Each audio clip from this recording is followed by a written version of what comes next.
गणादिसेवितम्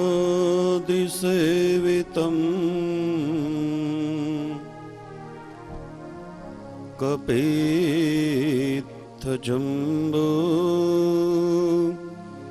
फलचारुभक्षणम्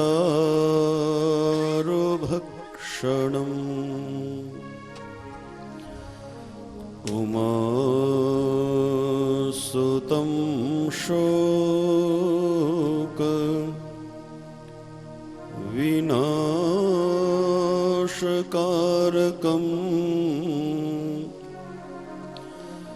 नमामि विघ्नेश्वर पादपङ्कजम्।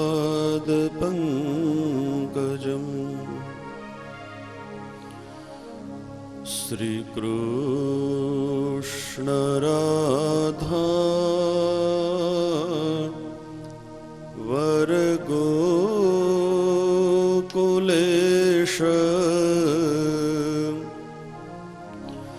गोपाल गोवर्धन नाथ विष्णु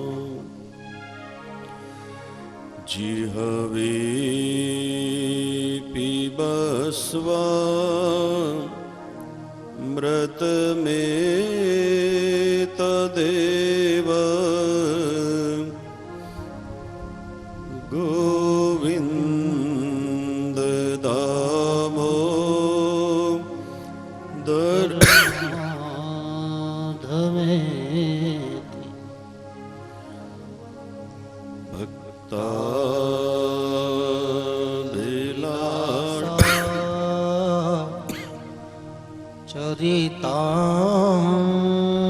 चरितानुसारी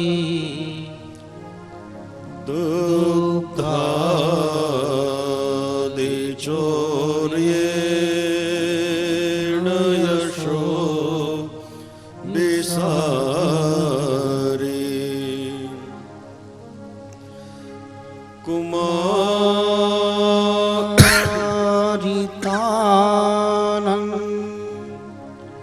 कुमारितानन्दित घोषनारी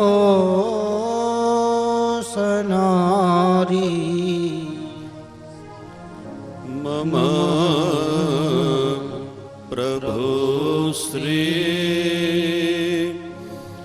गिरिराजधारी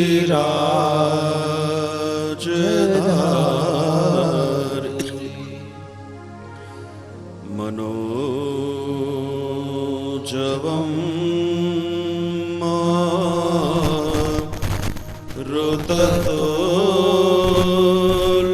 ऋततुल्यवेगम् जितेन्द्रियं बुद्धिमतां वरिष्ठम्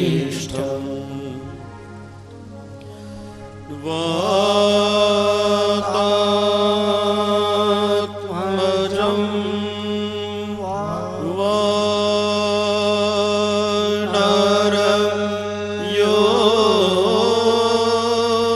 वानरयोत्तमोख्यम्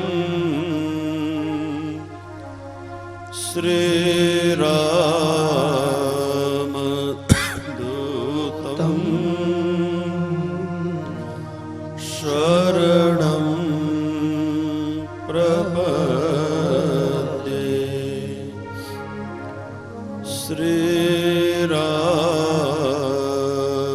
श्रीरामदूतं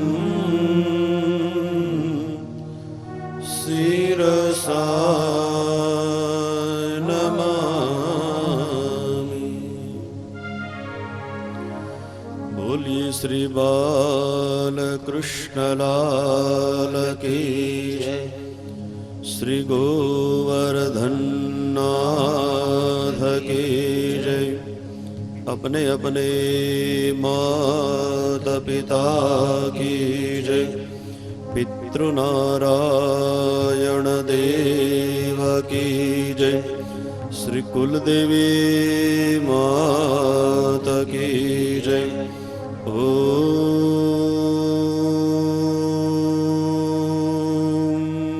नमः पार्वती पतये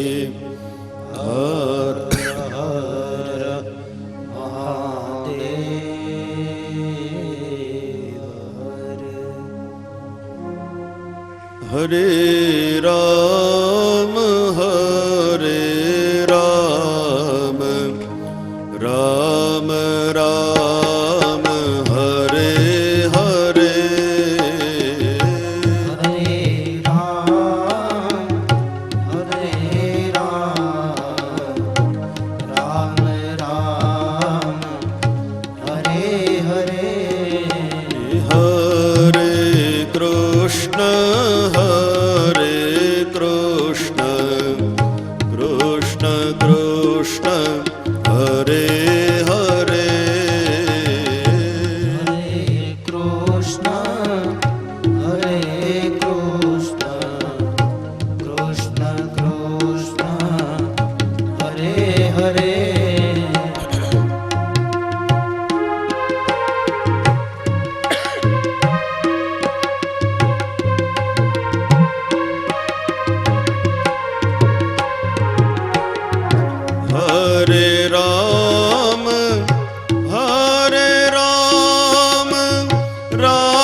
નાથ નારાયણ વાસુદેવ, નાથ નારાયણ વાસુદેવ. ઓમ નમો ભગવતે વાસુદેવાય. ઓમ નમો ભગવતે વાસુદેવાય. ઓમ નમો ભગવતે વાસુદેવાય. ઓમ નમો ભગવતે વાસુદેવાય. વાસુદેવાય હરિ વાસુદેવાય. વાસુદેવાય હરિ વાસુદેવાય. વાસુદેવાય હરિ વાસુદેવાય. વાસુદેવાય હરિ વાસુદેવાય. અંબાનો જય જય, દુર્ગાનો જય જય. અંબાનો જય જય, દુર્ગાનો જય જય. અસુરવારીનો જય જય જય. હરાસુરવારીનો જય જય જય. જય જય જય હનુમાન ગોસાઈ. જય જય જય હનુમાન ગોસાઈ. જય જય જય હનુમાન ગોસાઈ. જય જય હનુમાન ગોસાઈ. કૃપા કરો ગુરુદેવ કી નાય. કૃપા કરો ગુરુદેવ કી નાય. कृपा करो गुरुदेव की नाय। कृपा करो गुरुदेव की नाई। ओम नमः शिवाय, ओम नमः शिवाय, नमः शिवाय, ओम नमः शिवाय। ओम नमः शिवाय, ओम नमः शिवाय। नमः शिवाय, ओम नमः शिवाय।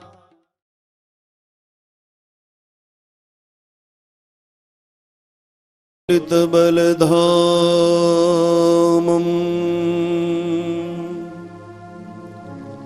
हेमशैलाभदेहम्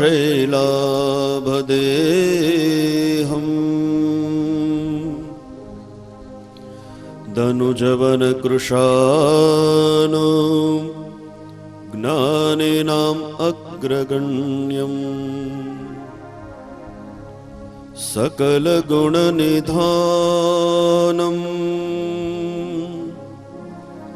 वानराणामधीशम्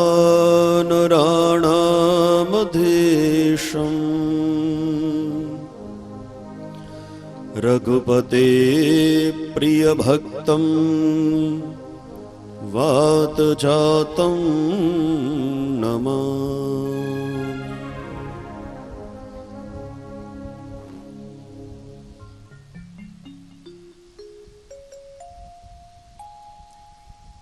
ગોમતી નદીના તટ ઉપર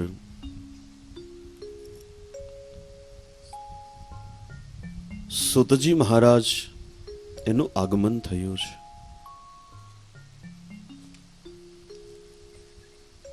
ગોમતી નદીના તટ ઉપર નૈમિષારણ્યની અંદર ગ્રંથમાં તો એવું બતાવ્યું છે કે 88,000 ઋષિઓ ભેગા થયા છે.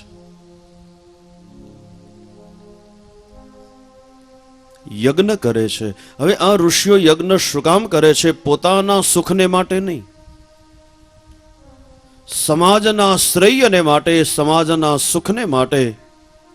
વનમાં રહેવાવાળા ઋષિઓ પણ સમાજ સુખી થાય અને સમાજના લોકોને સાચો રાહ મળે એટલે એકત્રિત બની અને 1-2 દિવસ નહીં, 1000 દિવસ ચાલે એવા યજ્ઞનું આયોજન થયું છે. એમાં સૂતજી મહારાજનું આગમન થયું. શૌનકજીએ સૂતજીની પૂજા કરી અને 5 પ્રશ્નો કર્યા. કારણ કે ઋષિઓને ખબર છે કે સૂતજી મહારાજને આપણે જો પ્રશ્ન પૂછશું તો આપણા પ્રશ્નનો પ્રત્યુત્તર આપણને મળશે. અથવા તો એ બતાવે છે કે જે વ્યક્તિ જે વસ્તુને સારી રીતે જાણતો હોય એ જ વસ્તુનો સવાલ એને કરાય. એક સહજ છે કે ભાઈ આપણે દવા લેવી હોય તો મેડિકલ સ્ટોર હોય ત્યાં દવા લેવા જવાય, પણ કઈ પાનવાળાની દુકાનને કહેવાય કે દવા આપજો? તો ઋષિઓને ખબર છે આપણા જે પ્રશ્નો છે એનું સમાધાન એ સૂતજી મહારાજ દ્વારા થશે. 5 પ્રશ્નો કર્યા કે હે ગુરુદેવ બતાવો, ભક્તિ કોને કહેવાય, જ્ઞાન કોને કહેવાય, વૈરાગ્ય કોને કહેવાય, મનુષ્યના જીવનમાં વિવેકની પ્રાપ્તિ કઈ રીતે થાય? અને મહત્વનો 5મો પ્રશ્ન કર્યો કે ઘોર એવા કલિકાલની અંદર કૃષ્ણ પ્રાપ્તે કરત તત. ઘોર એવા કલિકાલની અંદર ભગવાન શ્રી કૃષ્ણના દર્શન થાય તો એને માટે મનુષ્યએ કયું કામ કરવું જોઈએ, કયું કર્મ કરવું જોઈએ કે જેનાથી માનવ માત્ર ઘોર એવા કલિકાલની અંદર ભગવાન કૃષ્ણના દર્શન કરી શકે. બસ આ એ અમને બતાવો. સૂતજીની પાસે યાદી કરી કે જે મનુષ્યની પર ગુરુદેવ કૃપા કરે તો એને ભગવાનનું ધામ અપાવે.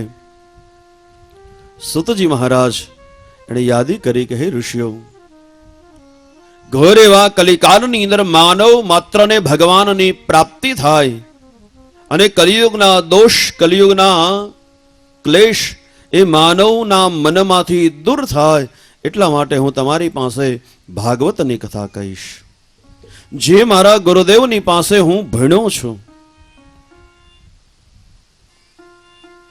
ભાગવતજીનો મહિમા પણ આપણે જોઈ ગયા કે સ્વર્ગની અંદર રહેવાવાળા દેવતાઓ એને ભાગવતની કથા સાંભળવી હોય તો એ સાંભળી શકતા નથી. કેવલ ભગવાનના ચરિત્રો ભાગવતના 5મા સ્કંદની અંદર દેવતાઓ બોલ્યા છે કે તમારે હે મનુષ્યો જો સ્વર્ગમાં આવવું હોય તો ના નથી, પણ અહીંયા આવવા જેવું છે નહીં. અમે આવી ગયા એટલે કહીએ છીએ.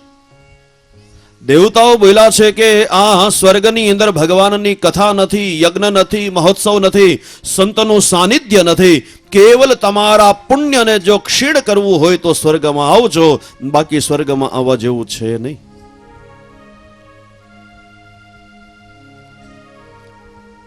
પરીક્ષિત રાજાએ નિર્ણય લઈ લીધો કે નહીં, જે અમૃત મને જો શાંતિ ન આપે તો સ્વર્ગમાંથી આવેલું અમૃત મારે ન જોઈએ, અને મારે તો ભગવાનનું ચરિત્ર સાંભળવું છે, ભગવાનની કથા સાંભળવી છે. દેવતાઓ નિરાશ થયા. સુખદેવજીએ ભાગવતની કથા દેવતાઓની પાસે નહીં, પણ ભાગવતજીની કથા પરીક્ષિત રાજાને સંભળાવી છે. સૂતજીએ યાદી કરી કે એકવાર ભાગવતજીની કથા એ નારદજીએ બેસાડી. શૌનક આદિ ઋષિઓને થોડી નવાઈ લાગી કે જે નારદજી એક જગ્યાએ સ્થિર થઈ અને બેસી ન શકે, એના બદલામાં 7 દિવસ સુધી એ કથામાં બેઠા, એ અમને નવાઈ લાગે છે. તો હે ગુરુદેવ, હવે એ બતાવો, નારદજીએ કથા બેસાડવાનું કારણ શું? કઈ જગ્યાએ કથા બેસાડી અને એ કથા વાંચવાને માટે કોણ આવ્યું હતું એ અમારે સાંભળવું છે. અને એ કથા બતાવી. સૂતજી બોલ્યા, અત્ર તે કીર્તિયસ્યામિ ભક્તિયુક્તમ કથાનકમ શુકેન મમ યત પ્રોક્તમ સ રહશિષ્યમ વિચાર્યત. મારા ગુરુદેવની પાસેથી જે રીતે મને જાણવા મળ્યું એ રીતે હું કથા કહીશ. બતાવી કથા. એકવાર નારદજી હિમાલય ક્ષેત્રની અંદર, પણ આજ નારદજીના મનની અંદર થોડી વ્યગ્રતા હતી, ચિંતા હતી. એકદમ ઝડપથી આવી રહ્યા છે અને ઝડપથી જઈ રહ્યા છે. હવે હિમાલય ક્ષેત્રની અંદર ભગવાન બ્રહ્માના 4 સનકાદિક ઋષિઓ બેઠા છે, બ્રહ્માના પુત્રો. એણે નારદજીને બોલાવીને કહ્યું કે હે નારદજી, આમ ઉતાવળે આવી રહ્યા છો અને ઝડપથી જઈ રહ્યા છો, તો હવે એ બતાવો ક્યાંથી આવો છો અને આમ કઈ બાજુ? ઋષિઓએ યાદી કરી કે હે નારદજી, હવે તમારા મુખ ઉપર જોતા એવું લાગે છે કે તમે કઈ ચિંતામાં છો. અહીંયા બહુ સારું સૂત્ર બતાવ્યું કે હરિનો દાસ એ કાયમ ઉદાર હોવો જોઈએ, પણ હરિનો દાસ ક્યારેય ઉદાસ ન હોવો જોઈએ. હે નારદ, આપ ઉદાસ કેમ છો? નારદજીએ પોતાની ઉદાસીનતાનું કારણ બતાવ્યું કે હે ઋષિઓ, આપની વાત સાચી છે, હું ઉદાસ છું, મારા મનની અંદર ચિંતા છે, હૃદયની અંદર વેદના છે, પણ એ મારા માટે નહીં, બીજાને સુખી કરવાના પ્રયાસની અંદર આજે હું સ્વયં દુઃખી છું. નારદજીએ પોતાની હકીકત બતાવી કે હે ઋષિઓ, હું યાત્રા કરવાને માટે આ પૃથ્વી લોકની અંદર આવ્યો. કઈ કઈ જગ્યાએ યાત્રા કરવાને માટે હું ગયો, આજ નારદજી સનકાદિક ઋષિઓને બતાવી રહ્યા છે. પુષ્કરમ ચ પ્રયાગમ ચ કાશી ગોદાવરી તથા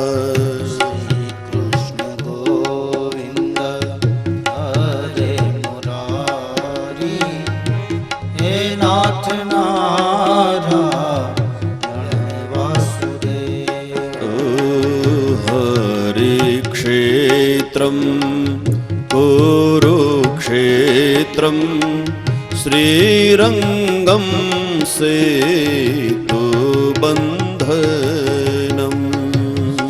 कृष्ण गोविंद हरे मुरारी, हे नाथ नारायण वासुदेव.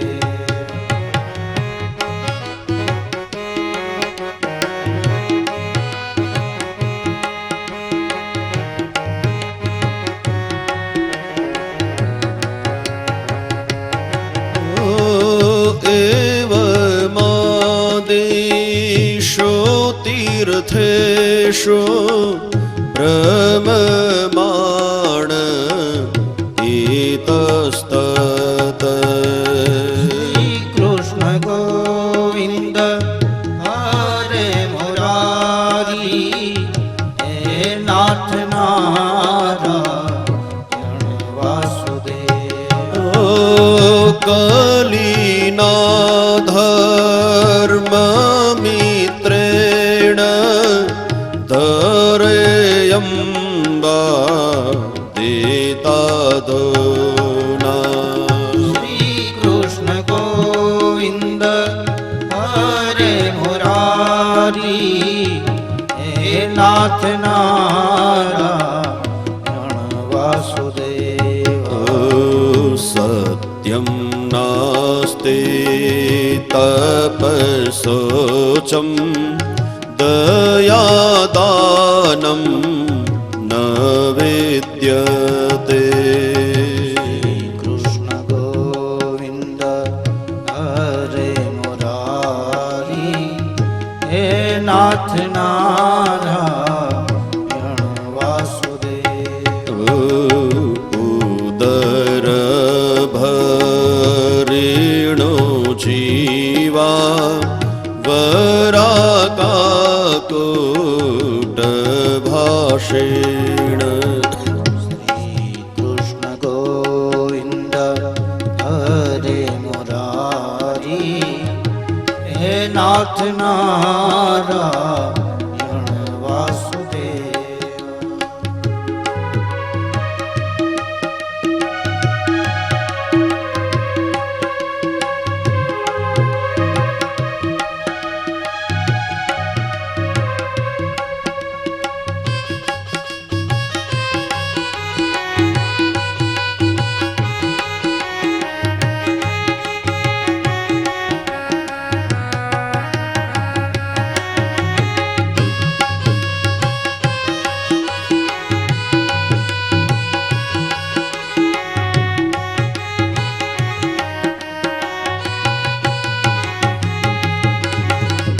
ન યોગી નૈવ સિદ્ધવા ન જ્ઞાની સત્પ્રિયો નર. શ્રી કૃષ્ણ ગોવિંદ હરે મુરારી હે નાથ નારાયણ વાસુદેવ. ન યોગી નૈવ સિદ્ધવાન જ્ઞાની ન સત્પ્રિયો નર.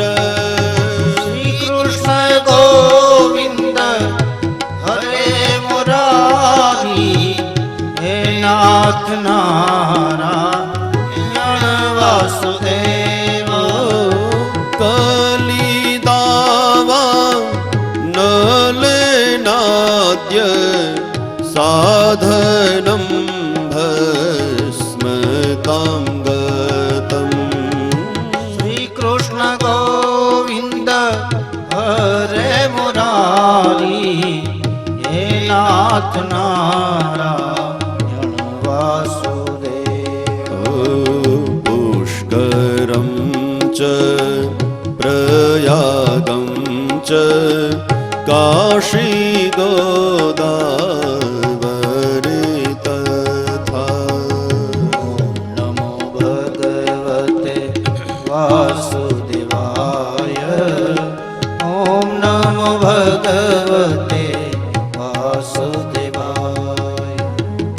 શ્રી નારદજીએ સનકાદિક ઋષિઓની આગળ યાદી કરી કે હે ઋષિઓ, હવે પૃથ્વીની અંદર યાત્રા કરવાને માટે આવ્યો તો પુષ્કરની અંદર ગયો, ત્યાંથી પ્રયાગની અંદર કાશીની અંદર ગયો, ગોદાવરીની અંદર સ્નાન કર્યું, હરિદ્વારની અંદર, કુરુક્ષેત્રની અંદર, સેતુબંધની અંદર, આમ પૃથ્વી ઉપરના જે કંઈ તીર્થો હતા, નારદજી કહે છે કે હે ઋષિઓ, હું બધી જ જગ્યાએ ગયો, પણ એક સૂત્ર બતાવ્યું કે મારા મનને સંતોષ થાય એવું કોઈ જગ્યાએ મેં સત્કર્મ જોયું નહીં. હવે નહીં જોવાનું કારણ પણ બતાવી દીધું. નારદજી કહે છે કે હે ઋષિઓ, અત્યારે કલિયુગ ચાલી રહ્યો છે. હવે કલિયુગનો મિત્ર એનું નામ છે અધર્મ. આજ કલિયુગની અંદર અધર્મ એટલો બધો ફેલાયો છે કે આવા તીર્થ ક્ષેત્રની અંદર ક્યાંય સત્ય નથી, ક્યાંય તપ નથી, ક્યાંય પવિત્રતા નથી. દાનનો મહિમા ગયો, લોકોના હૃદયની અંદરથી દયા ગઈ. હવે કલિયુગના મનુષ્યો કેવા બન્યા? તો એક જ વાક્યની અંદર બતાવી દીધું, કેવલ પોતાના પેટનું ભરણ પોષણ કરવું એ જ જેનો પુરુષાર્થ છે. અને પેટનું ભરણ પોષણ કરવાને માટે વરાકા કોટભાષિણ. હવે કદાચ કલિયુગનો માનવ પોતાના પેટનું ભરણ પોષણ કરવાને માટે ખોટું બોલતા અચકાશે નહીં, ખોટું કરતા પણ અચકાશે નહીં. હે ઋષિઓ, આ તીર્થની અંદર પણ ન કોઈ યોગી જોયા, કારણ કે યોગીના વેશમાં બધા ઢોંગી જોયા મેં. ક્યાંય મેં સિદ્ધ પુરુષ ન જોયા, કોઈ જગ્યાએ જ્ઞાની ન જોયા, કોઈ જગ્યાએ પંડિત ન જોયા. કલિયુગના મિત્ર અધર્મની અંદર આ બધું ભસ્મીભૂત થઈ ગયું છે.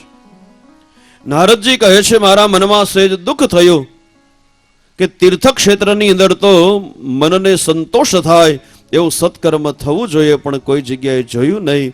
હું નિરાશ બની અને આવ્યો યમુના નદીના કિનારે, જ્યાં ભગવાન શ્રી કૃષ્ણ એ પ્રગટ થઈ 11 વર્ષ અને 52 દિવસ પર્યંત લીલાઓ કરી હતી.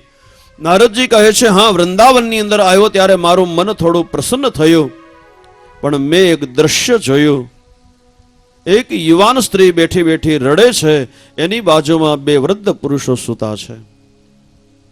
હવે યુવાન સ્ત્રીની સેવા કરવાને માટે બીજી ઘણી બધી સ્ત્રીઓ આવી છે, પણ છતાંય આ યુવાન સ્ત્રી બેઠી બેઠી રડી રહી છે. હું દૂર હતો, પણ મને જોઈ અને એ સ્ત્રીએ બોલાવીને કહ્યું કે હે મહારાજ, આપ મારી પાસે આવો. ભો ભો સાધો ક્ષણમ તિષ્ઠ. હે મહાત્મા, આપ મારી પાસે આવો અને મારી ચિંતાને આપ દૂર કરો. નારદજી કહે છે કે હે ઋષિઓ, એ સ્ત્રીએ મને બોલાવ્યો એટલે હું નજીક ગયો. મેં એને યાદી કરી કે હે દેવી, આપ કોણ છો? આપ શું કામ રડી રહ્યા છો? રડવાનું કારણ બતાવો. અને એ વખતે આ સ્ત્રીએ પોતાનો પરિચય આપ્યો કે હે નારદજી, હું કોઈ સામાન્ય સ્ત્રી નહીં. અહમ ભક્તિ રીતિ ખ્યાતા ઇમે મે તનયો મતો જ્ઞાન વૈરાગ્ય નામાનો કાલ યોગે નજરજરો. નારદજીની પાસે યાદી કરી કે હે નારદજી, હું સાક્ષાત ભક્તિ દેવી છું. આ બંને વૃદ્ધ પુરુષો જે સુતા એ બીજા કોઈ નહીં, એ બંને મારા દીકરાઓ છે. એકનું નામ જ્ઞાન છે, બીજાનું નામ વૈરાગ્ય છે. અને હે નારદજી, મારી સેવા કરવાને માટે આ બીજી જે સ્ત્રીઓ દેખાય એ કોઈ સામાન્ય નહીં. એ ગંગા, યમુના, સરસ્વતી આ બધી નદીઓ મૂર્તિમંત બની અને મને સુખી કરવાને માટે આવી છે, પણ એની સેવાથી મને સુખ નથી મળતું. એનું કારણ ભક્તિ દેવી કહે છે, નારદ, સારું એ લાગે કે માં વૃદ્ધ હોય અને દીકરા યુવાન હોય તો એ વાત સારી લાગે, પણ અહીંયા તો ઘટના જુઓ. હું યુવાન છું અને મારા બંને દીકરાઓ વૃદ્ધ થઈને સૂતા છે. હે નારદજી, આપ એને યુવાન બનાવો, એને જાગૃત કરો, તો એને લઈને હું અહીંથી બીજે જવાની ઈચ્છા રાખું છું. નારદજીએ જ્ઞાન વૈરાગ્યને જગાડવાને માટેના પ્રયાસો કર્યા કે હે જ્ઞાન જાગો, હે વૈરાગ્ય જાગો. પણ જ્યાં સુધી વેદોના આવર્તનો થયા, પુરાણોના પાઠ થયા, ત્યાં સુધી આ જ્ઞાન વૈરાગ્ય આંખો ખોલી. પણ જેવા આવર્તનો બંધ થયા એટલે વળી પાછા આંખ બંધ કરી અને સૂઈ ગયા. પ્રયાસ જેટલો સફળ થવો જોઈએ એટલો સફળ ન થયો. આકાશવાણી થઈ કે હે નારદજી, તમે જે આ જ્ઞાન વૈરાગ્યને સુતા જાગૃત કરવાનો જે પ્રયાસ કરી રહ્યા છો, એ પ્રયાસ તમારો સફળ થશે. હે નારદજી, તમારે જો આ ભક્તિ દેવીના ક્લેશ દૂર કરવા હોય તો તમે જ્ઞાન વૈરાગ્યને જાગૃત કરવાને માટે સત્કર્મ કરો, અને એ સત્કર્મ તમને કોઈ મહાપુરુષ બતાવશે. નારદજીના હૃદયમાં આનંદ થયો, પણ હવે મુશ્કેલી એ થઈ કે સત્કર્મ કેવું કોને? ઘણા બધા વિદ્વાનોને પૂછ્યું, ઘણા બધા ઋષિ મહાત્માઓને પૂછ્યું, પણ નારદજીના મનને સંતોષ થાય એવો પ્રત્યુત્તર કોઈ આપી ન શક્યા. નારદજીએ નિર્ણય લઈ લીધો કે હવે જે કામ મેં હાથમાં લીધું છે એ કામ હવે પૂર્ણ કરું ત્યારે જ મને શાંતિ મળે. ત્યારે આપણી મુશ્કેલી છે, ઘણી વાર આપણે કામ હાથમાં લઈ લે પણ અઘરું લાગે એટલે પાછું મૂકી દે કે આપણાથી નહીં થાય. નારદજીએ વિચાર કર્યો કે નહીં, હવે જે કાર્ય ભક્તિ દેવીની આગળ નારદજી બોલી ગયા કે હે દેવી આપ ચિંતા ન કરો, તમારા બંને પુત્રોની વૃદ્ધાવસ્થાને હું દૂર કરાવીશ. કોઈએ જ્યારે નારદજીને સત્કર્મ એટલે શું એનો જવાબ ન આપ્યો, નારદજીએ નિર્ણય કર્યો કે તો પછી હવે સ્વયં ભગવાનની આરાધના કરો અને ભગવાનને પ્રગટ કરી અને ભગવાનને જ પૂછ્યું કે હે પ્રભુ હવે એ બતાવો, જ્ઞાન વૈરાગ્યના ક્લેશ દૂર કરવાને માટે સત્કર્મ મારે કરવું તો કયું સત્કર્મ?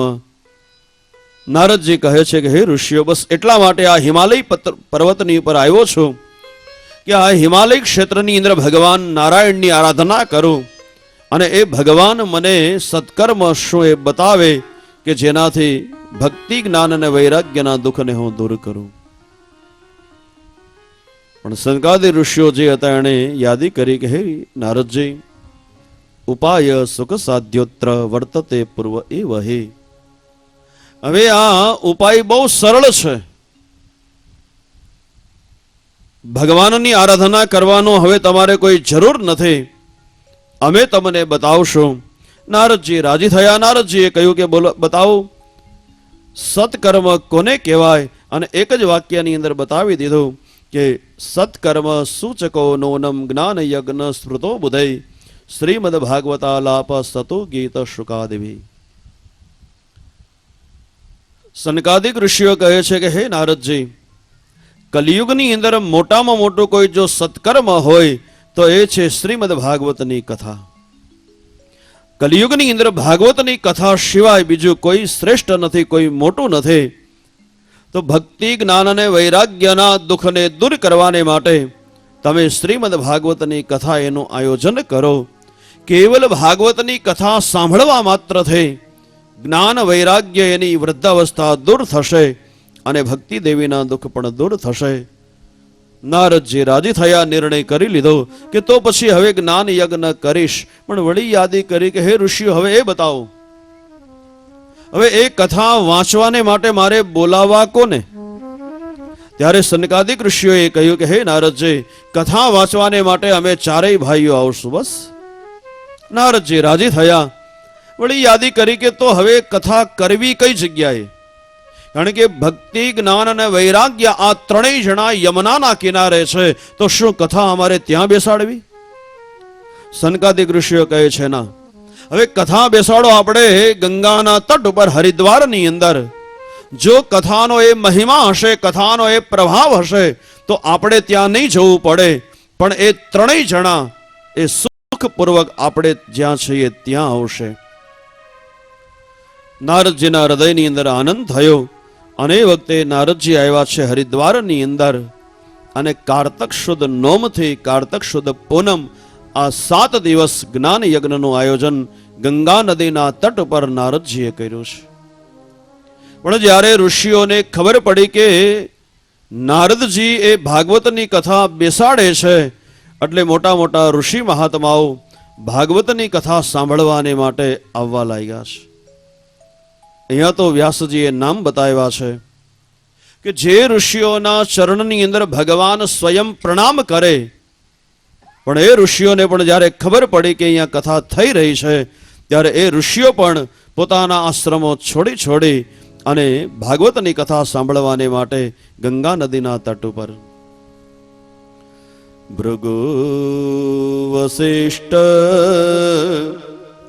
ચવનશ્ચ ગૌતમો મેધાતિથિર્દેવલ દેવરાતો રામસ્તથા ગાદિસુતશ્ચ શાકલો મૃકુંડ પુત્રા ત્રિજપીપલાદ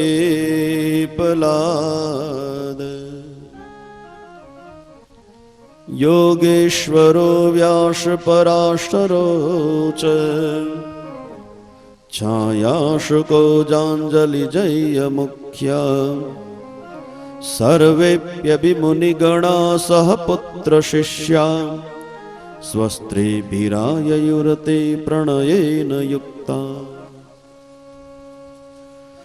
ભગવાનની કથા સાંભળવાને માટે ભૃગુ ઋષિ પધાર્યા, વશિષ્ઠ પધાર્યા, ચવન ઋષિ પધાર્યા, ગૌતમ ઋષિ પધાર્યા, દેવલ ઋષિ પધાર્યા, પરશુરામજી પધાર્યા, વિશ્વામિત્ર ઋષિ પધાર્યા, માર્કંડ મુનિ પધાર્યા, અરે સ્વયં વ્યાસજી અને યોગેશ્વર આ પણ પધાર્યા છે. અહીંયા તો બહુ સારું સૂત્ર બતાવ્યું કે આ બધા ઋષિઓ આવ્યા પણ એકલા નહીં.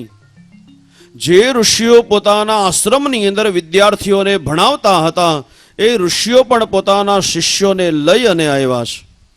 જે મહાત્માઓએ ગૃહસ્થ આશ્રમનો સ્વીકાર કર્યો છે, લગ્ન કર્યા છે, તો એ પણ એકલા નહીં, એ પણ પોતાના પત્ની અને પોતાના બાળકો સહિત ભગવાનની કથા સાંભળો. આપણે ગામડાના ભાષામાં સમજવું હોય તો હાગમટે આવ્યા લ્યો. અત્યારે આપણે કથા સાંભળવા જાય ઘરમાં કોકને રાખતા જાય તમે રહ્યો અમે જાય છે. દરેકને નારદજીએ માન સન્માન આપ્યું છે. બેસવાને માટેની બધી બહુ સારી વ્યવસ્થાઓ બતાવી. એક બાજુ પુરુષનો સમાજ છે, એક બાજુ સ્ત્રીઓનો સમાજ છે, અને એક બાજુ કોઈ ઋષિ મહાત્માઓ પધાર્યા હોય એનો સમાજ. નારદજી દીક્ષા લઈ અને સામે બેઠા અને ચારેય સનકાદિક ઋષિઓ જે હતા એ ભાગવતની કથા વર્ણિત કરવાને માટે બેઠા છે. નારદજીએ દીક્ષા લઈ અને આજ ઋષિઓના સાનિધ્યમાં ભાગવતની કથા સાંભળવાને માટે સનકાદિક ઋષિઓ જે હતા એણે યાદી કરી. અથ તે વર્ણિષ્યામિ મહિમા શુકશાસ્ત્રજ યસ્ય શ્રવણ માત્રેણ મુક્તિ કરલતરે સ્થિતા સદા સેવ્યા શ્રીમદ ભાગવતીમ કથા. સનકાદિક ઋષિઓ જે હતા એણે ભાગવતજીનું થોડું નિરૂપણ બતાવ્યું છે કે હે ઋષિઓ, મનુષ્ય પોતાના જીવનની અંદર ભાગવતની કથા તો કાયમને માટે સાંભળવી જોઈએ. કદાચ પ્રશ્ન ઉભો થાય કે ભાઈ કાયમ ભાગવતની કથા સાંભળવાથી આપણને ફાયદો શું? તો સૂત્રની અંદર બતાવી દીધું કે જે મનુષ્ય કાયમ પરમાત્માના ચરિત્રો સાંભળે, ભગવાનની કથા સાંભળે, તો એના મનના જે દોષ છે અથવા તો જે કંઈ પાપ છે પાપ દૂર થાય અને ભગવાનની અનુભૂતિ થાય, ભગવાનના દર્શન થાય. જ્યાં સુધી મનુષ્ય કથા ન સાંભળે ત્યાં સુધી એનું શ્રેય નથી, એનું કલ્યાણ નથી.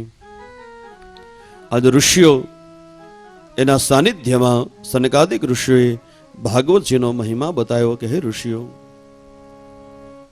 શ્રીમદ ભાગવત રસપાન સંતો સાંભળો ભાવે. ભાગવત રસપાન સંતો સાંભળો ભાવે. શ્રીમદ ભાગવત રસપાન સંતો સાંભળો ભાવે. શ્રીમદ ભાગવત રસપાન સંતો સાંભળો ભાવે.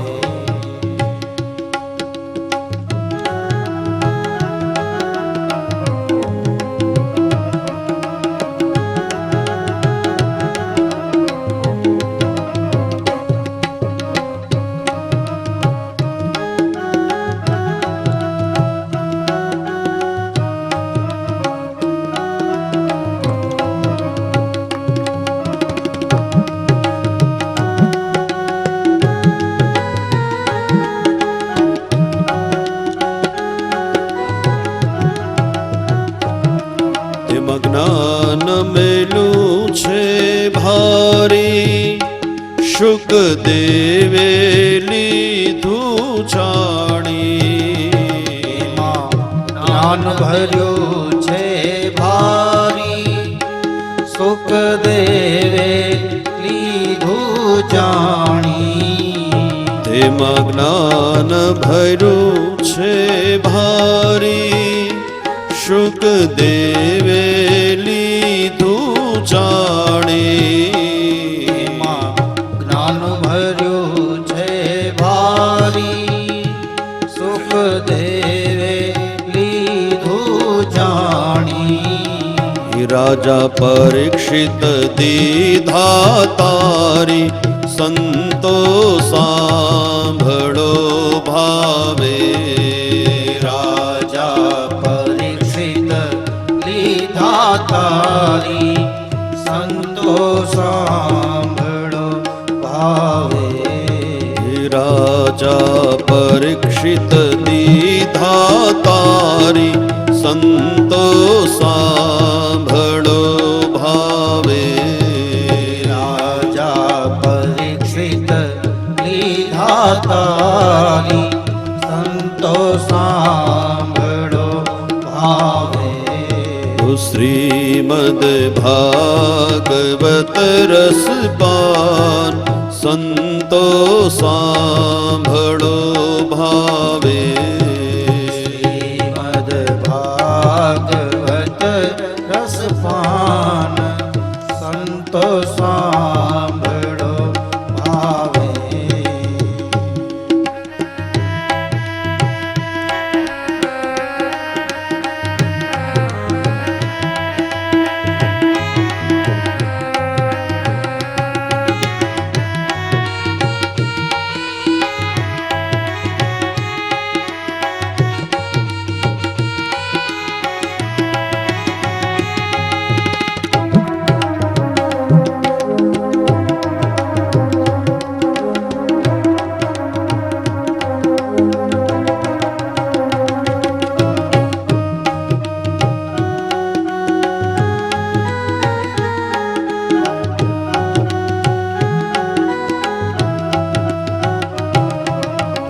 ભાગવત ના ભોગીએ તો કદી ન થાય રોગે ભાગવત ના ભોગીએ તો કદી ન થાય રોગી ભાગવત ના ભોગીએ તો કદી ન થાય રોગી ભાગવત ના ભોગીએ તો કદી ન થાય રોગી એમ કહી ગયા મહાયોગી સંતો સાંભળો ભાવે એમ કહી ગયા મહાયોગી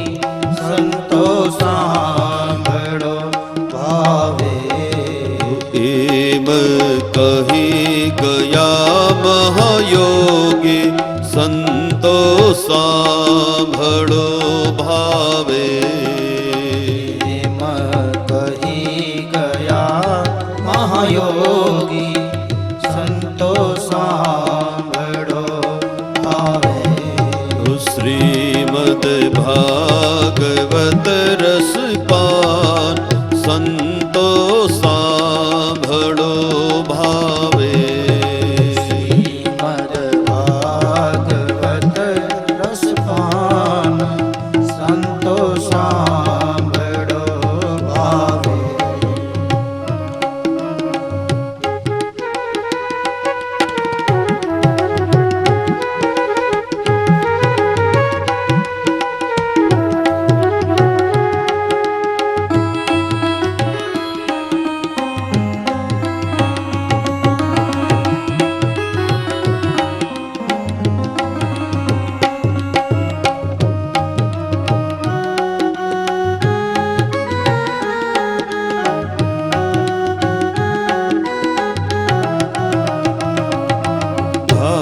ભાગવતને શરણે જાતા પાપી પાવન થાય છે ભાગવતને શરણે જાતા પાપી પાવન થાય છે ભાગવતને શરણે જાતા આપી પાવન થાય છે. ભાગવત ને શરણે જાતા આપે પાવન થાય છે. એવા ધુંધુકારી ના પ્રમાણ સંતો સાંભળો ભાવે. એવા ધુંધુકારી નામાં સંતો સાંભળો ભાવે. એવા ધુંધુકારી ના પ્રમાણ સંતો સાંભળો ભાવે. એવા ધુંધુકારી નામાં સંતો સાંભળો ભાવે. શ્રીમદ ભાગવત રસ પાન સંતો સાંભળો ભાવે. શ્રીમદ ભાગવત રસ પાન સંતો સાંભળો ભાવે. સંતો સાંભળો ભાવે. સંતો સાંભળો ભાવે. સંતો સાંભળો ભાવે. સંતો સાંભળો ભાવે. બોલીએ શ્રી ભાગવત ભગવાન કી. જય. સનકાદિક ઋષિઓએ યાદી કરી સદા સેવ્યા શ્રીમદ ભાગવતીમ કથા એકમ ભાગવતમ શાસ્ત્રમ મુક્તિદાને ન ગર્જતી. સનકાદિક ઋષિઓ કહે છે કે હે નારદજી, મનુષ્ય પોતાના જીવનમાં કાયમને માટે ભાગવતની કથા સાંભળવી જોઈએ. અહીંયા બહુ સારું સૂત્ર બતાવ્યું કે કદાચ મનુષ્ય ન ગંગા ન ગયા કાશી પુષ્કરમ ન પ્રયાગકમ, કદાચ કોઈ મનુષ્ય ક્યારેય ગંગામાં સ્નાન ન કરી શક્યો, ગયાની અંદર જઈ અને પિતૃઓનું તર્પણ ન કરી શક્યો, કાશીની અંદર ન ગયો તો કઈ વાંધો નહીં, પણ જે મનુષ્ય પોતાના જીવનમાં ભાગવતની કથા જો સાંભળી હોય તો પછી એને બીજા કોઈ તીર્થ કરવાની જરૂર નથી. અહીંયા તો એટલો બધો મહિમા બતાવ્યો કે કદાચ મનુષ્યએ આખા દિવસની અંદર એક શ્લોક પણ ભાગવતજનો સાંભળવો જોઈએ. શ્લોકમ એટલે એક શ્લોક. વળી વ્યાસજીના મનમાં થયો કે કલિયુગનો માનવ એટલો બધો આમ દોડધામમાં પડ્યો હશે કે એક શ્લોક સાંભળવાનો પણ એને ટાઈમ નહીં હોય, એટલે આપણા માટે રસ્તો સરળ બતાવ્યો કે શ્લોકાર્ધમ. કદાચ એક શ્લોક સાંભળવાનો અવસર ન હોય તો કાયમને માટે અડધો શ્લોક પણ ભાગવતજીનો મનુષ્યએ વાંચવો જોઈએ કે સાંભળવો જોઈએ. વળી વ્યાસજીના મનમાં થયું કે કલિયુગનો જીવ એવો તો આમ ઉપાધિવાળો હશે કે અડધો શ્લોક સાંભળવાની નવરાઈ નહીં હોય, એટલે બતાવ્યું કે શ્લોક પાદમવા. અડધો શ્લોક નહીં પણ અડધાનો અડધો પા ભાગ, એટલે શ્લોક બતાવ્યો કે શ્લોકાર્ધમ શ્લોક પાદમ વા નિત્ય ભાગવતોદ્ભવમ. સનકાદિક ઋષિઓ કહે છે જે મનુષ્ય કાયમને માટે ભાગવતજીના અડધા શ્લોકનો પણ જો પાઠ કરે તો એ મનુષ્ય એ નરકમાં પડતો નથી અને ભગવાનના ધામની અંદર ભગવત ધામની અંદર જાય છે. એટલે બતાવ્યું કે એને કેન પ્રકારે આ જીવ જો ભાગવતજીના આશ્રિત બને તો એ નરકમાં પડતો અટકે. એટલે બતાવ્યું કે કાયમને માટે ભાગવતજીનો પાઠ કરવો જોઈએ, ભાગવતજીની કથા સાંભળવી જોઈએ. અને હે ઋષિઓ, જે પરમાત્માએ માનવ તન આપ્યો અને એ માનવ શરીરને પ્રાપ્ત કરી અને મનુષ્ય જો ભાગવતની કથા ન સાંભળે તો કેવલ દિક્તે નરમ પશુ સમમ ભવે ભાર રૂપમ. તો સનકાદિક ઋષિઓ કહે છે કે એ માનવ નથી પણ એ તો કેવલ પશુ સમાન આ ભૂમિની પર ભારરૂપ છે. ભાગવતની કથા કાયમને માટે સાંભળવી જોઈએ. અને અહીંયા એક સરસ સૂત્ર બતાવ્યું કે ભાગવતની કથા સાંભળવાને માટે કોઈ દિવસ નક્કી નથી. એવું નહીં કે આ દિવસે સંભળાય ને આ દિવસે ન. અહીંયા બતાવ્યું કે દીનાનામ નિયમો નાસ્તિ સર્વદા શરણમ મત. અરે ભાગવતની ભગવાનના ચરિત્ર ભગવાનની કથા તો જ્યારે જ્યારે સાંભળવાનો અવસર મળે ત્યારે સાંભળવી જોઈએ. એને માટે કોઈ એવો નિયમ નથી કે આ દિવસે સંભળાય ને આ દિવસે ન સંભળાય. આપણે એક કાઠિયાવાડી કહેવત છે કે ગોળ અંધારામાં ખાવ ને તોય ગળ્યો લાગે. એવું નહીં દિવસે ખાવ તો ગળ્યો લાગે ને રાતે ખાય તો કડવો લાગે. નહીં, ગોળ ગમે ત્યારે ખાવ ગળ્યો લાગે. એમ ભગવાનની કથા ગમે ત્યારે સાંભળો. સવારે સાંભળો તોય કલ્યાણકારી, રાત્રે સાંભળો તોય કલ્યાણકારી, દિવસે સાંભળો તોય કલ્યાણકારી. બસ ભગવાનની કથા જે સાંભળે છે એનું કાયમને માટે કલ્યાણ થાય, કાયમને માટે શ્રેય થાય. હજી તો સભાના મધ્યની અંદર સનકાદિક ઋષિએ ભાગવતજીનો થોડો જ્યાં મહિમા વર્ણ્યો, પણ ત્યાં ઘટના એ બની કે ભક્તિ, જ્ઞાન અને વૈરાગ્ય આ ત્રણેય જણા યુવાન બની અને ત્યાં પ્રગટ થયા છે.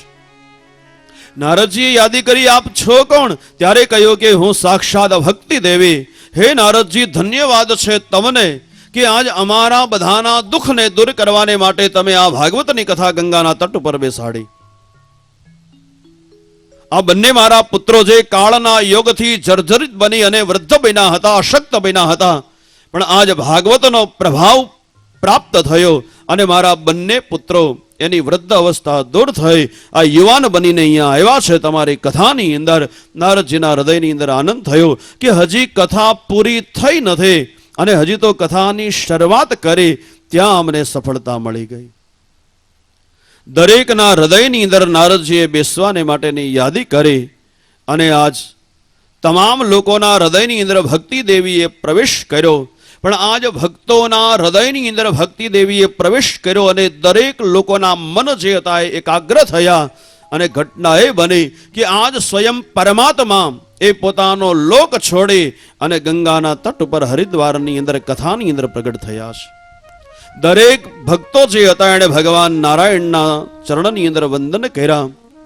આજ ભગવાન બોલ્યા છે કે હે નારદજી, ખરેખર તમને ધન્યવાદ છે. અરે પોતાના દુઃખને તો દૂર કરવાનો બધો જ લોકો પ્રયાસ કરે, પણ હે નારદજી તમે સંત છો. હવે સંતની પરિભાષા ભગવાન એક વાક્યની અંદર બતાવી કે બીજાના દુઃખને દૂર કરવાનો જે પ્રયાસ કરે એનું નામ જ સંત. પછી જ્ઞાતિ ગમે તે હોય, જાતિ ગમે તે હોય, ઉંમર ગમે તે હોય અને કપડાં ગમે તેવા પહેર્યા હોય, બસ બીજાને સુખી કરવાનો જે પ્રયાસ કરે છે એનું નામ જ સંત. કેવલ વેશ નહીં, વર્તન કેવું છે. એ તો તમે જોવો તો ઘણાનો વેશ જોવો તો બાપુનો હોય પણ ધંધા પાછા ડાકુ ના હોય, તો એ નકામું. માળા ફેરવે રામની પછી પત્તર ખાંડે આખા ગામની, તો એ શું કામનું? જે બીજાના દુઃખને દૂર કરવાનો પ્રયાસ કરે એનું નામ જ સંત. તો આજે ભગવાને કહ્યું કે હે નારદજી, ખરેખર તમે તમારા દુઃખ નહીં, દુઃખી હતા ભક્તિ, જ્ઞાન અને વૈરાગ્ય, પણ એને સુખી કરવાને માટે તમે કથા બેસાડી. આ તમારી પર બહુ રાજી થયો છું. બોલો તમારે મારી પાસે કઈ વરદાન માગવું છે? નારદજીએ હાથ જોડીને કહ્યું, હા પ્રભુ, અત્યાર સુધી તો તમારી પાસે મેં ક્યારેય કોઈ વરદાન માંગ્યું નથી, પણ હા આજ તમન્ના છે કે મારે તમારી પાસે કંઈક માગવું છે.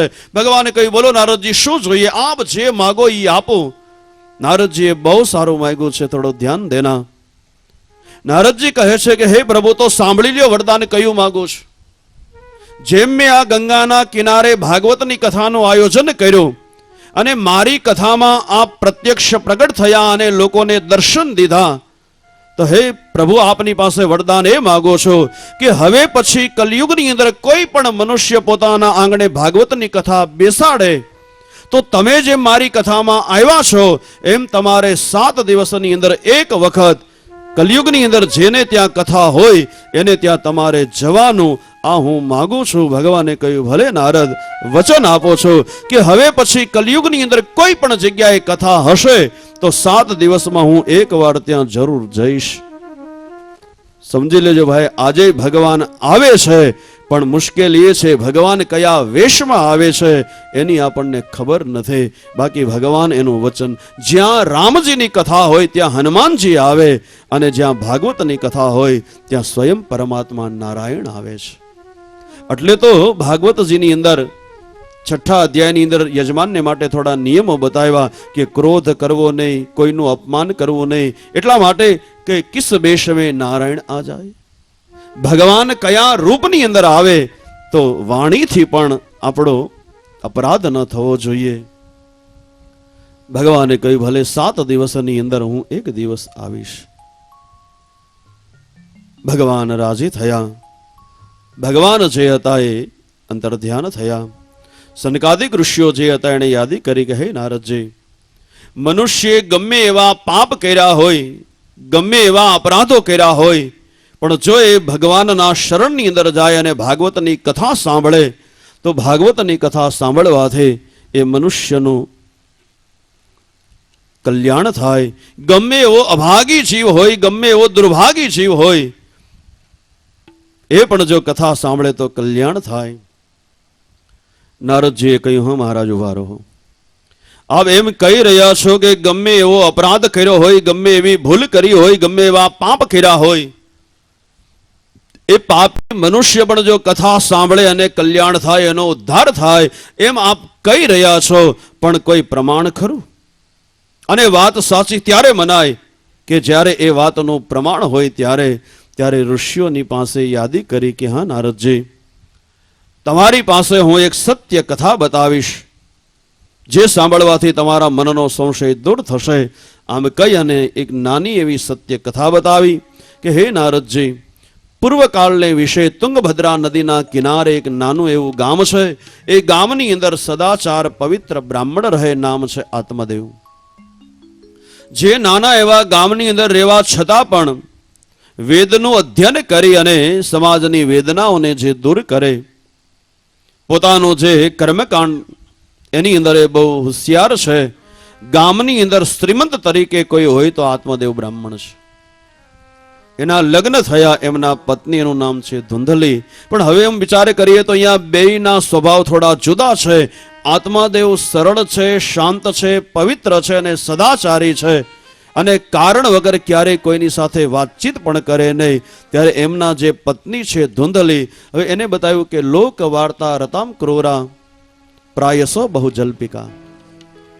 બતાવ્યું કે આ ધુંધલી પોતાનું જે ઘરકામ છે કરવામાં એમાં હોશિયાર છે. પછી બીજું બતાવ્યું કે એને બીજાની વાતો સાંભળવી ગમે અને બીજાની વાતો કરવી ગમે. ત્રીજું બતાવ્યું કે કારણ વગર કોઈની સાથે ક્લેશ કરવા વાળી, આખો દિવસમાં એ કોઈની સાથે ઝઘડો કર્યા વિના રહે નહીં અને કોઈની હારે બાંધવા તો જોઈ. અને ચોથું બતાવ્યું કે કારણ વગર બહુ જલ્પિકા, કોઈ સાંભળે કે ન સાંભળે પણ એને બોલબોલ કરવા જોઈએ. બસ કૃપણ છે થોડી. સમય આમ ઘણો ગયો, આત્મદેવને ત્યાં કોઈ સંતાનમાં થયું નહીં. આત્મદેવે વિચારે કર્યો કે અરે, ભગવાને મને સંપત્તિ ઘણી આપી છે, ભગવાને સન્મતિ પણ આપી છે, પણ ભગવાને સંતતિમાં કંઈ આપ્યું નથી. તો હાલને આ વિધાતાએ મને જે આ સંપત્તિ આપી છે, એ સંપત્તિનો હું સમાજને માટે ઉપયોગ કરું, ધર્મના માર્ગની અંદર મારું ધન વાપરું તો સારી વાત છે. આવો નિર્ણય કરી અને પોતાની પાસે જે સંપત્તિ છે એ ધર્મના માર્ગની અંદર દેવ મંદિરોનું નિર્માણ કરાવ્યું. કુવા, તળાવ, સરોવરો, અન્નક્ષેત્ર, ગૌશાળાઓ, ગરીબ કન્યા એના લગ્ન, આમ પોતાની સંપત્તિ દ્વારા સમાજના દુઃખને દૂર કરવાનો પ્રયાસ. પોતાનું ધન જે હતું એ ધર્મના માર્ગની અંદર ઘણો સમય ગયો, પણ બતાવ્યું ન પુત્રો ન પીવા પુત્રી તતશ્ચિંતા તરો વૃષમ. પોતાનું ધન ધર્મની અંદર ઘણું બધું વાપર્યું છતાં આત્મદેવ બ્રાહ્મણને ન દીકરો થયો કે ન દીકરી થઈ. ત્યારે મનમાં મૂંઝાયો.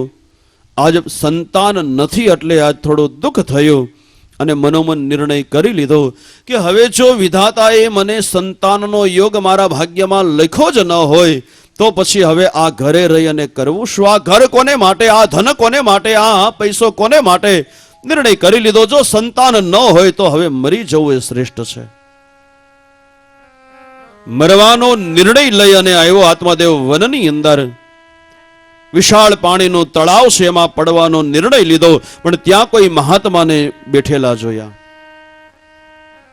આત્મદેવના મનમાં એમ થયું કે હવે આ મહાત્મા જોવે એમ જો આ તળાવમાં પડીશ અને મહાત્મા મને બહાર કાઢશે, ગામ લોકોને ભેગા કરશે અને ગામના લોકો મને ઠપકો આપશે, એની કરતા વિચાર કર્યો આ મહાત્મા વયા જાય પછી હું તળાવમાં પડું. મહાત્માની પાસે આવી બ્રાહ્મણે વંદન કર્યા. મહાત્મા જોઈને ઓળખી ગયા કે છે ભૂદેવ, પણ અહીંયા દુઃખથી આવ્યા છે, કારણ કે મનુષ્ય સુખી છે કે દુઃખી છે એ એના મુખ ઉપર ખબર પડી જશે. તો ઘણી વાર આપણને કોઈ પૂછે કેમ, આપણે કઈ મજામાં, આમ બોલીએ મજામાં, પણ આપણું મુખ કહી દે કે નહીં મજા નથી. બલિષ્ઠ કર્મણો ગતિ, બહુ સારો અહીંયા સિદ્ધાંત બતાવ્યો. મહાત્મા કહે છે કે હે બ્રાહ્મણ, તમે તમારા મનની જે વ્યગ્રતા છે એને દૂર કરો. તો એ એટલા માટે દુઃખી થઈ રહ્યા છો ને કે તમારે ત્યાં સંતાનમાં કઈ નથી. મહાત્મા કહે છે કે હે ભૂદેવ, તમારે ત્યાં દીકરો નથી એટલા માટે તમે રડી રહ્યા છો. અરે જગતમાં જો જેને દીકરા છે પણ એ જો સદાચારી અને સંસ્કારી નથી તો એ મા બાપ પણ રડી રહ્યા છે.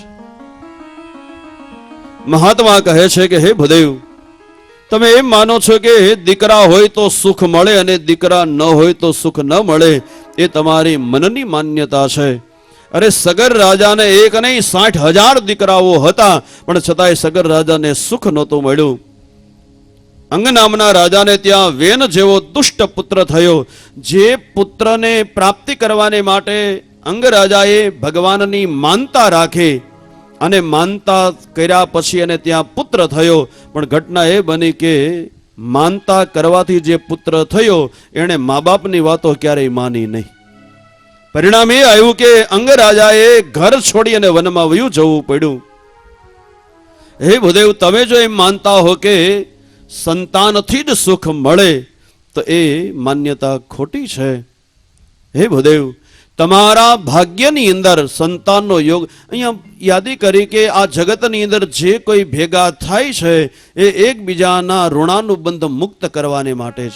એકવાર એના ઋણાનુબંધ મુક્ત થઈ ગયા પછી એના માર્ગે, પછી ઉંમર કેટલી છે એની અરે કોઈ નિસ્બત નથી. બસ એનું જે કામ હતું એ કામ પૂરું થઈ ગયું. પછી એ 20 વર્ષનો હોય તો એ ભલે, 50 વર્ષનો હોય તો એ ભલે, એ એના માર્ગે વયો જશે.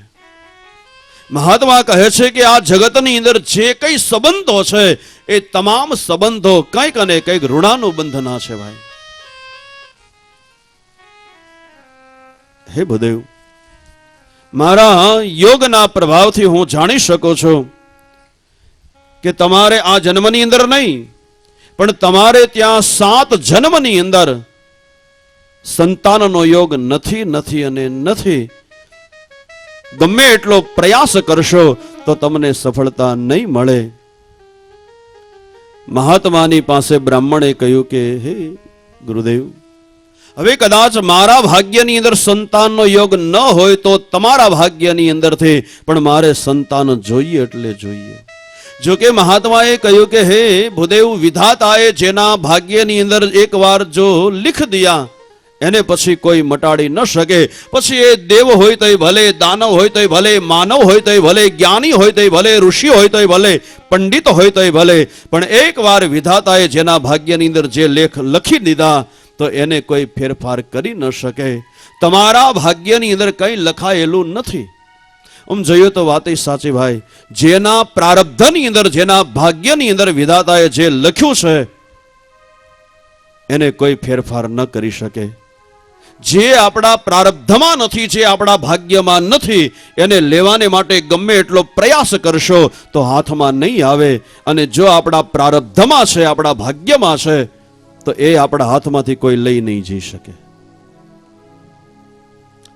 પ્રારબ્ધ એ મહત્વનું છે, ભાગ્ય એ મહત્વનું છે. પણ હિતોપદેશની અંદર એક સરસ કથા આવતી કે એકવાર નારદજી ફરવાને માટે ગયા. એમાં કોઈ જંગલની અંદર આવ્યા. હવે જંગલની અંદર 3 જણા રહે, પિતા, પુત્ર અને એની માતા. ત્રણેય ગરીબ, કંઈ ખાવાનું મળે નહીં, કંઈ બીજું પહેરવા ઓઢવાનું વધારે નહીં, ક્યાંય આવું જવું હોય તો જઈ શકે નહીં, સંપત્તિ જ નહીં. હવે ત્રણેય જણાએ સંપત્તિ મેળવવાને માટે ઘણા બધા પ્રયાસો કર્યા પણ સફળતા ન મળી. હવે એની બરોબર વનમાં રહે છે. નારદજી ઓચિંતા ત્યાં આવ્યા અને આ ત્રણેય જણાએ પ્રેમથી નારદજીને આવકાર આપ્યો. જે કંઈ પોતાની પાસે ફળ ફૂલો હતા એ નારદજીને આપ્યા. નારદજીએ થોડો ફલાહાર કરી રાજી થયા અને ત્રણેયની આ સેવા જોઈ અને નારદજી પ્રસન્ન થયા. નારદજીએ કહ્યું, બોલો તમારી કઈ ઈચ્છા ખરી? આ ત્રણેય જણાએ નારદને વંદન કરીને કહ્યું, હા નારદજી, અમે ત્રણેય જણાએ સંપત્તિ મેળવવાને માટે ઘણો પ્રયાસ કર્યો પણ અમને સફળતા ન મળી, તો હવે તમે ભગવાનની પાસે જઈ અને અમારા વતી કંઈક યાદી કરો ને. પ્રયાસ તો ઘણો કર્યો. નારદજીએ કહ્યું, ભલે તમારા ઘરનું અન્ન ખાધું છે તો ક્યારેક ભગવાનની પાસે જઈ અને તમને સંપત્તિ મળે એવું કંઈક હું કહીશ. વળી 15-20 દિવસ થયા અને ભગવાનના ધામની અંદર ગયા. નારદજી ભગવાનના ચરણની અંદર વંદન કરી અને યાદી કરી કે પ્રભુ, આ પૃથ્વી ઉપર જંગલની અંદર આ 3 જણા રહે છે અને એને સંપત્તિ જોઈએ છે. એ ત્રણેય જણાએ સંપત્તિ મેળવવાને માટે પ્રયાસ ઘણો કર્યો પણ સફળતા મળી નહીં. હવે એના ઘરનું અન્ન મેં ખાધું છે અને મેં એને યાદી પણ કરી કે પ્રભુની પાસે તમને સંપત્તિ મળે એવો હું માર્ગ કંઈક પૂછીશ, તો પ્રભુ આપ એ ત્રણેયની ઉપર કૃપા કરો. ભગવાને કહ્યું, નારદજી વાત સાચી છે, પણ હવે એ ત્રણેયના ભાગ્યની અંદર સંપત્તિનો યોગ લખાયો નથી. કારણ કે સંપત્તિ એ બધાને ન મળે. જેના પ્રારબ્ધ પ્રબળ હોય, જેનું ભાગ્ય પ્રફુલ્લિત હોય એને જ સંપત્તિ મળે. તો આ ત્રણેય જણાએ ભલે સંપત્તિ મેળવવાનો ઘણો પ્રયાસ કર્યો પણ સફળતા નથી. એનું કારણ કે એના ભાગ્યની અંદર એવો યોગ નથી કે એને સંપત્તિ મળે. નારદજીએ કહ્યું, પણ એમ થોડું હાલે, તમારે એને એકવાર મોકો તો આપવો જોઈએ ને. ભગવાન કે પણ આવા એને મોકા ઘણાય મળ્યા પણ છતાં એના હાથમાં સંપત્તિ. પણ નારદે કહ્યું કે નહીં, મારી એકવાર વાત માનો. નારદજીની પાસે ભગવાને કહ્યું, ભલે આપ કહો છો તો એ ત્રણેયની ઉપર હું કૃપા કરીશ. નારદજીની આગળ ભગવાને કહ્યું, જાઓ તમે એ ત્રણેય જણાને કહી દો કે એ ત્રણેયને હું એક એક વરદાન આપીશ. જ્યારે એને વરદાન માગવું હોય ત્યારે સ્નાન કરી અને 3 વખત વિષ્ણુ સ્મરણ કરે અને જે વરદાન માગે હું એને આપીશ. નારદજી રાજી થયા. અરે 3ની જરૂર નથી, 1 વરદાન આપો તોય ઘણું છે. નારદજી આવ્યા એકદમ, એટલે ત્રણેય જણા રાજી થયા કે બોલો નારદજી. ત્યારે નારદજીએ કહ્યું, તમારા ભાગ્ય હવે ઉઘડ્યા. તમારે ત્રણેયને સંપત્તિ જોઈ છે ને?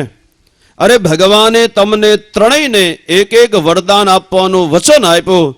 જ્યારે તમારે વરદાન જોઈએ ત્યારે સ્નાન કરી 3 વાર ભગવાન વિષ્ણુનું સ્મરણ કરજો અને માગો એ વસ્તુ તમને ભગવાન આપશે. ત્રણેય જણા નાચવા લાગ્યા. નારદજી, બહુ સારું થયું લ્યો, આ એકવાર અમે તમને ફલાહાર કરાવ્યું એમાં તો અમારું ભાગ્ય ઉઘડી ગયું. નારદે કહ્યું, કંઈ વાંધો નહીં, તમારા ભાગ્ય હવે ઉઘડ્યા હશે. નારદજી ગયા. ત્રણેય જણા બેઠા અને વિચાર કર્યો, હમણાં ઉતાવળ કરવી નથી માગવાની. પેલા આપણે આમ લિસ્ટ બનાવી લઈ કે શું માગું. 2-4 દિવસ વયા ગયા આમનામ, કઈ નક્કી થઈ ન ગયું. હવે ઘટના એ બની કે આ સ્ત્રી જે હતી એ પાણી ભરવાને માટે ગઈ. હવે બરોબર તળાવના કિનારે પાણી ભરવાને માટે ગઈ અને ત્યાંથી રાજાનું આખું મોટું લશ્કર ત્યાંથી નીકળ્યું. એની આખી જાહો જલાલી. અને આ પાણી ભરવા ગયેલી સ્ત્રી વિચાર કરે છે કે આ ઝૂંપડામાં નકામી પડી છું. હવે આ રાજાના ત્યાં જો રાણી બનીને ગઈ હોત તો આ માથાકૂટ હતી. આ ઝૂંપડાની અંદર રહેવું, આ રસોઈ બનાવીને આ પાણી ભરવા જાવું. યાદ આવ્યું કે હાલને ઓલું વરદાન ભગવાને આપ્યું છે તો એનો પ્રયોગ કરી લઉં. જો રાણી બનાવી દેતા હોય તો આ બધું. અને એ જ વખતે સ્નાન કરી અને 3 વાર ભગવાન વિષ્ણુનું સ્મરણ કર્યું અને કહ્યું, હે પ્રભુ, તમે જો અમને વરદાન આપ્યું હોય તો એમાંથી હું પ્રથમ વરદાન માગું છું કે મને સુંદર રૂપ આપો અને આ રાજાની રાણી બનું. બસ એવું હું માગું છું. પણ ત્યાં તો એકદમ રૂપ સુંદર થયું અને રાજાએ આવીને કહ્યું કે દેવી, હું તમારી યારે લગ્ન કરવા તૈયાર છું, તમારો વિચાર શું છે? આણે હા પાડી, હાલો. ઝૂંપડીની અંદર ઓલો બાપ દીકરો રાહ જોવે કે ઓલી પાણી ભરવા ગઈ હજી કાનો આવી. પણ ત્યાં તો ખ્યાલ આવ્યો કે અરે એણે વરદાનનો ઉપયોગ કરી લીધો છે અને રાણી બની અને અત્યારે રાજાના મહેલ તરફ. એટલે પેલો જે હતો એ આવ્યો રાજાની પાસે. રાજાને પ્રણામ કરીને યાદી કરી કે મહારાજ, ખોટું ન લગાડશો, પણ તમે હમણાં જે યુવાન સ્ત્રીને લઈને તમે અહીંયા આવ્યા છો એ સ્ત્રી મારી છે, મારી પત્ની છે અને તમારી સાથે એણે વરદાન માગી અને તમારી સાથે આવી છે. પણ ત્યાં તો રાજાએ પેલી સ્ત્રીને પૂછ્યું કે ભાઈ આ વાત સાચી છે? ઓલી ખોટું બોલી કે નહીં, એ માણસને ઓળખતી નથી, ખબર નહીં. જોકે ઘણી વાર માથાકૂટ થઈ, ઓલા પુરુષથી રહેવાયું નહીં એટલે એણે તરત યાદી કરી કે હજી આવી જા તો સારી વાત છે. પણ ઓલી એ કહ્યું કે નહીં, હું તમને ઓળખતી નથી, તમારે જવું હોય તો જાઓ, હું આવવાની નથી. અને આને એવો મગજ ગયો, એણે ત્યાં ત્યાં સ્નાન કરી અને ભગવાનને યાદ કર્યા કે હે પરમાત્મા, તમે અમને વરદાન માગવાનું કહ્યું છે તો હું મારું વરદાન માગું છું. જો આ રાજાની બાજુમાં બેઠી એ રાણી બનવા માગે છે અને એ જો મારી પત્ની હોય તો એ ન્યાન્યા ગધેડી બની જાય. અને રાજાની બાજુમાં હોંચી હોંચી મીંડું થવા. રાજા કે કાઢો. રાજા કે આને ઉપાડ. ઓલો લઈને આવ્યો અને પર રાડું નાખતો. માનતી નહોતી ક્યારનો. ઘરે આવ્યો, છોકરાએ કહ્યું કે મારા મમ્મી ક્યાં જો આ રહી, હવે શું કરવું? વળી ઓલે કહ્યું બેટા હવે એક કામ કર, હવે આ ક્રોધની અંદર મેં આને ગધેડી તો બનાવી દીધી, પણ હવે તારે એક વરદાન માગવાનું બાકી છે. આ તારી માં હતી એમને પાછી થઈ જાય, નહીતર પછી આપણને રોટલા કોણ ઘડી દે. ઓલાએ સ્નાન કરી અને કહ્યું કે હે પ્રભુ, મારે જે વરદાન માગવાનું છે એ માગું છું કે મારી માં ગધેડી બની ગઈ છે તો એને પાછી હતી એને બનાવી દો. આ હતા ન્યા ત્રણેય જણા.